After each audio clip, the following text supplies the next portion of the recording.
Magandang umaga, ngayon po ay araw ng Biyernes, August 18, 2023. Update po muli sa lagay ng panahon.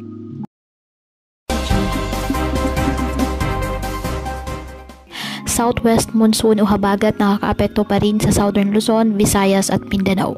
Samantala, isang low pressure area ang namataan ng pag-asa sa labas po ng ating Philippine Area of Responsibility. Wala namang nakataas na gale warnings anumang baybayin ng ating karagatan, kaya malaya pong makapamalaot ang ating mga kababayang mangingisda at may maliliit na sasakyang pandagat.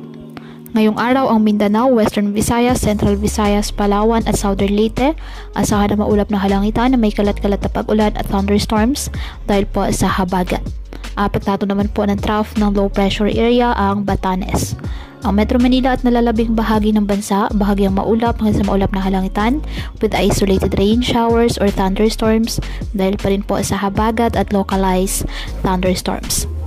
Kaya patuloy po na pinag-iingat ang ating mga kababayan sa mga posibleng pagbaha at pagguho ng lupa lalo na kapag may malalakas na ulan, at ugaliin po na magdala palagi ng payong o kahit anumang panangga sa ulan kapag lalabas ng ating mga tahanan.